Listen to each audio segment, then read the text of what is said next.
pieces may be favorites of yours, and some I... Hello and welcome to the Main Street Opera House. Our next presentation of Walt Disney as Goliath will begin in 16 minutes from now. While you're waiting for the show, please take a look around at our exhibits. We do have our centerpiece here in the back lobby, which is the evolution of audio animatronics. You'll see the early try at audio animatronics all the way from Tiki Room all the way to Pirates of the Caribbean.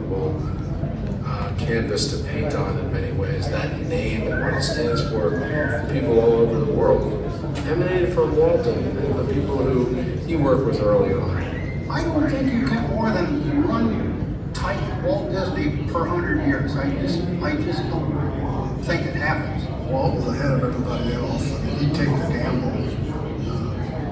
There's stories about him putting up his own life insurance, just about everything he owned in Disneyland, because he was a believer it was going to work. Walt loved people. He had so much faith, in his guests, and how important they were to making this all work, and not to play beneath them, not to play over their heads. Make sure you understand your guests well enough that you're relating right to them. Walt was so confident at the early stages of something.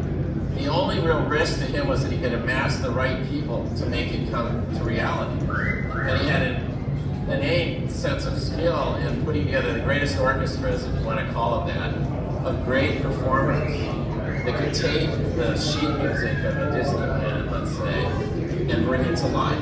Walt was a marvelous boss because he knew what you could do more so than you did. You did what he wanted you to do.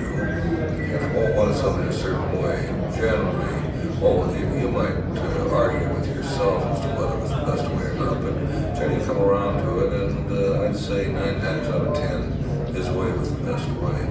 He cared enough to want to make it absolutely perfect. He'd do it over and over again until it worked, until it was right. He would test you sometimes. I mean, he would test people to see if they could defend, what they believed in. He was challenging us constantly. And that was exciting, because somebody tells you that what you did yesterday is never going to be good enough again. You have no idea whether you can live up to that. But he had faith in you, so you did it.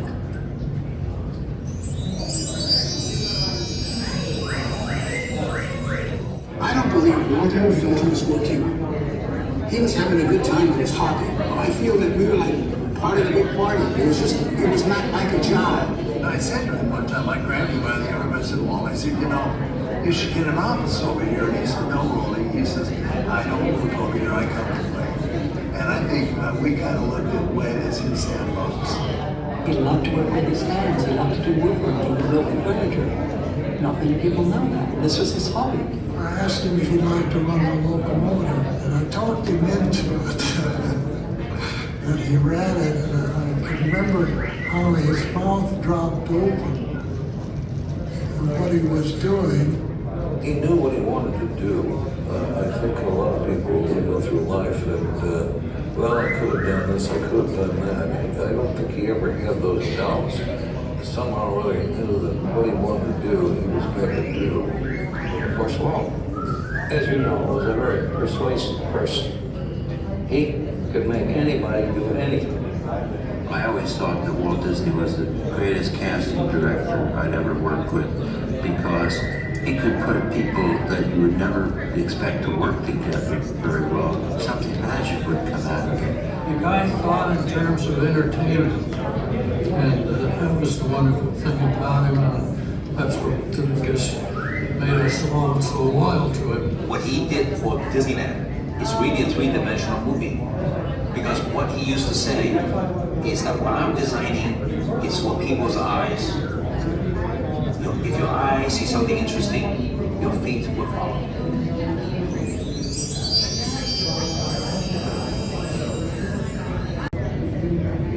When you did something and you really liked it, he wouldn't tell it to you. He would tell it to your closest friend, and he would know who your friend was.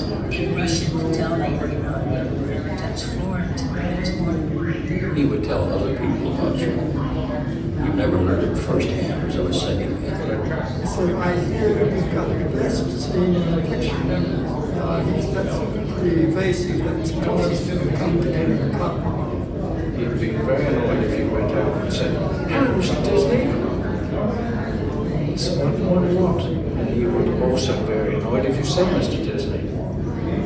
Because as soon as I came to America, he was told me I'm Walt. Little Peter, I'm Walt. I think what frustrated Walt the most is that he always wanted to get things done sooner. And I think that he was really never satisfied because he really truly was always reaching for that intangible quality called perfection. And how do you know when you're reaching? So you keep reaching. And that's classic Walt Disney. He had such depth and vision, being able to see something so far in advance when we were looking just at what was there today. He was never interested in what he did yesterday. He was only interested in what he was going to do today and tomorrow because he was moving on. He was doing new things. I think he had a sense of destiny. And he knew where he wanted to go. And he wanted to get on with it always. When we'd be working on something, he could hardly stand it. If I'd be soldering something, he would almost want to solder himself. You know, once I was trying to get air into polyester to make permanent bubbles for antique glass, and he said, "Let me try it." You know, he was right there, really into it.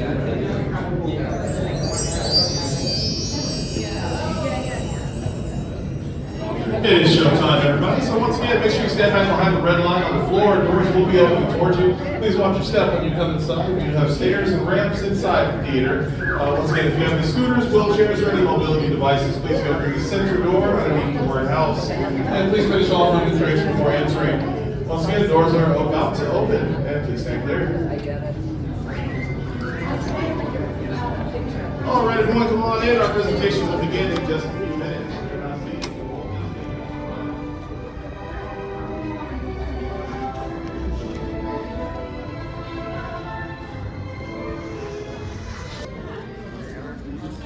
Hello and welcome to our special presentation of Walt Disney, The Magical Life.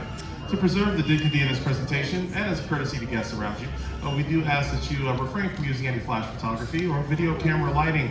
Also no eating, drinking, and please silence all cell phones. If you need to leave the show early, please use the doors on your right. Those doors will be your exit at the end of our presentation. And now, from the creation of Mickey Mouse to feature-length animated films, live-action movies, television programs, and the creation of Disneyland itself, Walt Disney's vision, innovations, and storytelling have changed entertainment forever. Today, Disney characters and stories are treasured the world over. The tribute you are about to see is told in Walt's own words from archival footage and audio recordings from throughout his storied career. Although the audio quality varies, we are so honored to be able to share these historic recordings with you today. Walt's journey will take you through his early childhood all the way to the bright lights of Hollywood and beyond.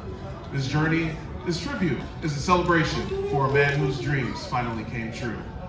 And now, to introduce Walt's story, here's your narrator, the Chief Executive Officer of the Walt Disney Company, Bob Iger. Thank you, and we hope you enjoy the show.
They say that Hollywood is a town built on dreams, and one of its greatest dreamers was Walt Disney. His life was filled with both exhilarating success and heartbreaking setbacks. But he never gave up. He just kept moving toward that great big, beautiful tomorrow. The story of Walt's life is truly a magical one, and no one could tell it quite like Walt himself. My dad worked as a carpenter in the World's Fair building. He eventually ended up in Chicago as a contractor, and he was doing that when I was born. December 1801. My dad made some money as a contractor, and he wanted to get back to the farm. They finally ended up buying this farm in Marceline, Missouri. It was a beautiful farm, but it was not the kind of farm to make a living on. Things got pretty tough on the farm, and my dad had a sickness. So my dad sold the farm, took the money, and went to Kansas City. And my dad bought this Kansas City Star route. And they gave me a route. I was about 9 or 10 when I started that. Winter, we'd go out at 3:30 in the morning right after a blizzard, or in a blizzard, or in pouring rain. It didn't matter. I did that for 6 years. It was tough. The constant hardship took a heavy toll on the Disney family. One by one, the children began to leave home. Then one day, Walt woke up to find his best friend, his brother Roy, had gone as well. So Walt did something that he would do throughout his life when things got tough. He took a chance. My brother had joined the Navy, so I wanted to join it. Well, I was still a year too young. I was 16. Finally, this kid came in to me very excited. He said, "There's something just forming here that you and I can get in." I said, "What is it?" He said, "An ambulance unit." I was in Paris, 3rd September, and some people left. Paris, which had been this exciting thing, and all these soldiers and things, suddenly there wasn't a soldier to be seen. And I suddenly became very lonesome. So then I went in and put a request in to be discharged. So I hit Chicago, that's where my parents were living, and I said, "Dad, I want to be an artist." And my dad, he just couldn't buy that.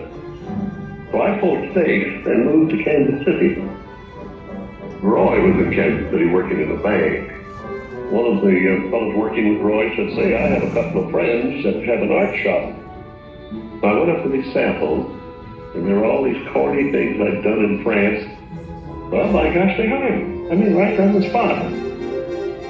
So I took the camera home, and then I started experimenting in my own way. And then I went into this Kansas City Film Ad Company.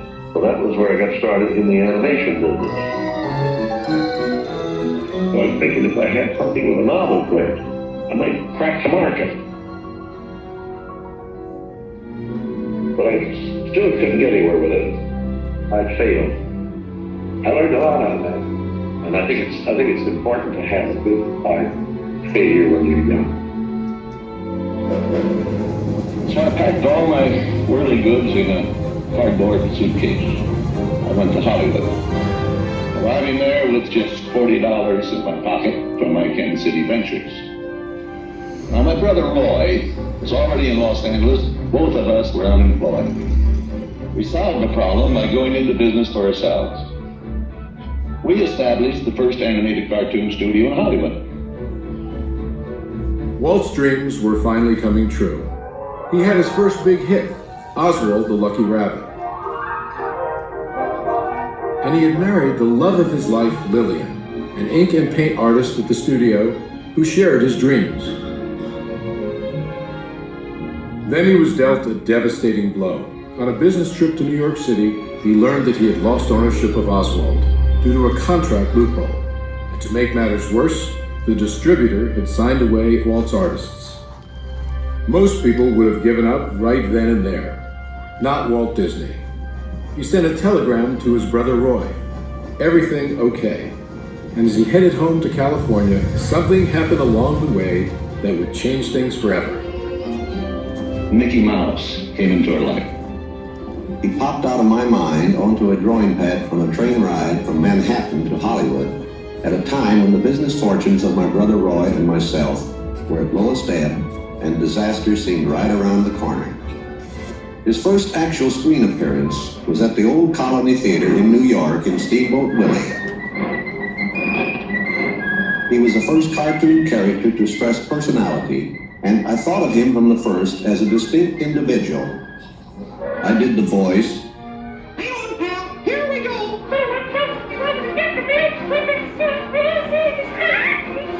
Mickey was simply a little personality assigned to the purposes of laughter.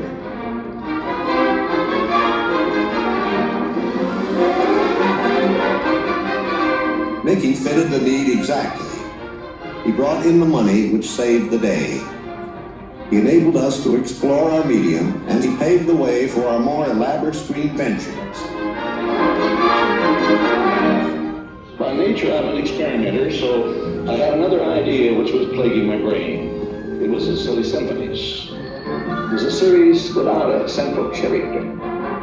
Every one was a new type of subject to give us something to reach out and accomplish something different.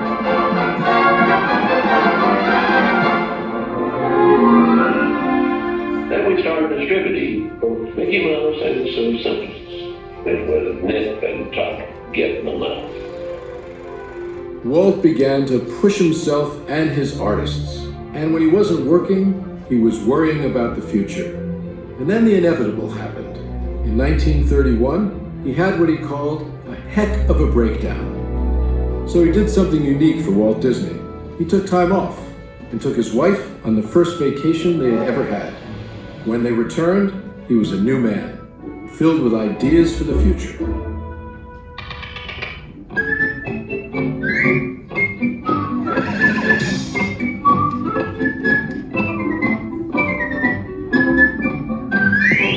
Handwriting on the wall there, because the short subject was just a filler on any program. Now, if I could crack the feature field, then I could do things. I had done a little story research on different fairy tales I might do, and Snow White was one of them. I thought it was the perfect story. I had the heading. It's a magic wish now. Now, make a wish. I had the prince and the girl, the romance. I had the sympathetic dwarfs and things. We started Snow White sometime late 35, and it was around 2 years in the making. We had the family fortune, we had everything wrapped up in Snow White. In fact, the banker, I think, was losing more sleep than I was. We had a big premiere at the Carthy Circle Theater, big, grand Hollywood premiere. All of Hollywood brass turned out for a cartoon.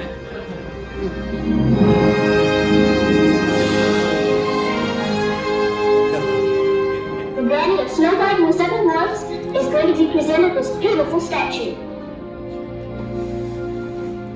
Isn't it bright and shiny? Oh, it's beautiful. Aren't you proud of Mr. Disney? Well, I'm so proud, I think I'll bust. With the profits of Snow White, I built a studio.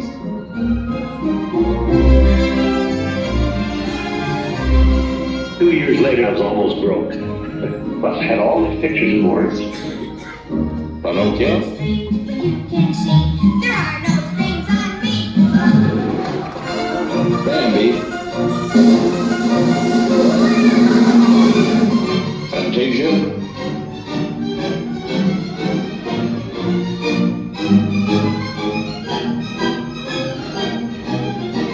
That was when the war came. The whole world was collapsing then. So many of my boys went through the service. So I just practically stopped my feature production. That's all I could do. And after the war, it was quite a problem picking up the pieces. I knew that diversifying in the business would be the salvation of it. So I tried various things. I wanted to go beyond the cartoon. And I thought if I could get into the live end, that there's things I could do. Stand by, engines.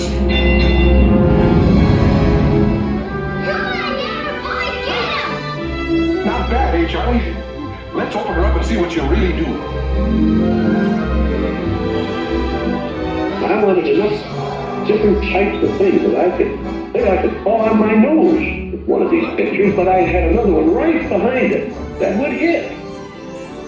After a long concentration on live action and cartoon films, we decided to try something that would employ about every trick we learned in the making of films. We would combine cartoon, live action, in an enormous fantasy, Mary Poppins. As the original Mary Poppins budget of $5 million continued to grow, I never saw a sad face around the studio. Even my brother Roy was happy.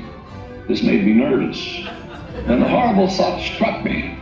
Suppose the staff had finally conceded that I knew what I was doing. Once again, Walt Disney had created storytelling magic to reinvent family entertainment. But even then, he wasn't finished. He had a bigger dream in mind. Well, it came about when my daughters were very young, and Saturday was always Daddy's Day with the two daughters. So we'd start out and try to go someplace with, different things, and I'd take them to the merry-go-round, and I took them different places, and as I'd sit there while they rode the merry-go-round, did all these things, I felt that there should be something built, some kind of an amusement enterprise built where the parents and the children could have fun together. So that's how Disneyland started. It takes a lot of money to make these dreams come true. And we had everything mortgaged, including my family.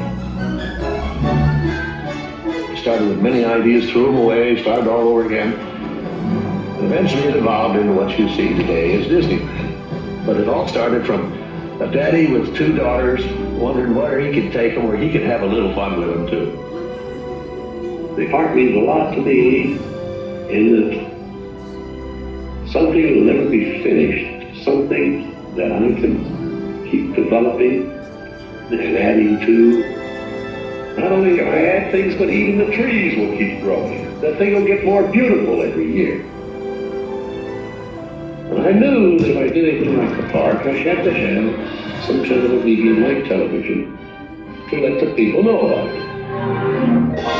The world is a carousel of color, history, comedy, fantasy. There's drama and mirth, there's old Mother Earth, with all of her secrets to see. The miracle of imagination, the marvels of earth, sea and sky. These wonders untold are ours to behold in the funny world, the sunny world, the wonderful world of color. And now your host, Walt Disney. Today, I want to share with you some of our ideas for Disney World. Here in Florida, we have something special we never enjoyed at Disneyland, the blessing of size. There's enough land here to hold all of the ideas and plans we can possibly imagine. We know what our goals are, we know what we hope to accomplish, and believe me, it's the most exciting and challenging assignment we've ever tackled at Walt Disney Productions. Throughout his storied career, Walt never gave up, despite the many challenges along the way. For his visionary work, he received hundreds of awards from all corners of the globe, more Academy Awards than any individual in history, and the Presidential Medal of Freedom for a lifetime of inspiring others. He created dreams that live on today for millions around the world. But with all of that, when asked to name his greatest reward, Walt's reply was surprisingly humble. Well, my greatest reward, I think, is that I've been able to build this wonderful organization, and also to have the public appreciate and accept what I've done all these years. That is a great reward. But all individuals are different. I had a brother who I really envied because he was a mailman. But he was the one that had all the fun. He had himself a trailer, and he used to go off and go fishing, and he didn't worry about payrolls, that story. He just had picture grocers or anything. And he was the happy one. I always said, he's the smart Disney.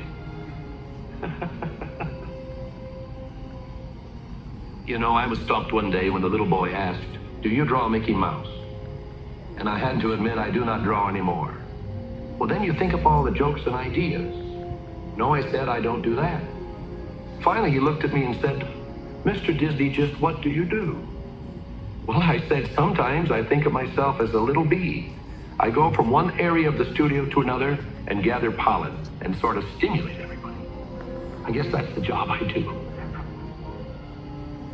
You know, there's a lot of satisfaction in developing ideas into realities, but there's really no secret about our approach.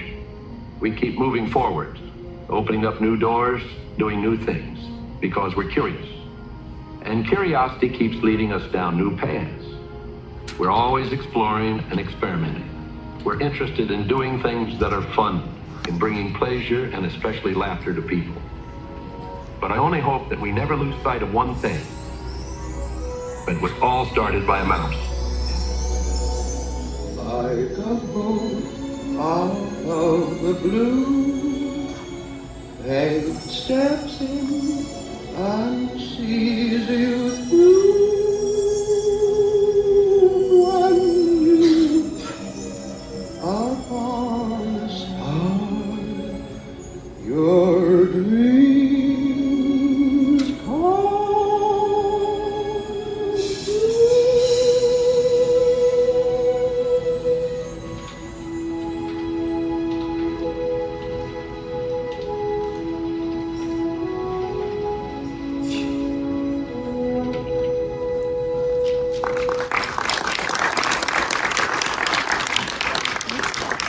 Thank you for joining us for this show, everyone. You'll find the exits on the far right through the open doors. Then you're going to take a left through the gold curtain down the hall. As you're leaving, make sure you don't forget any of your personal belongings. Thank you for joining us today.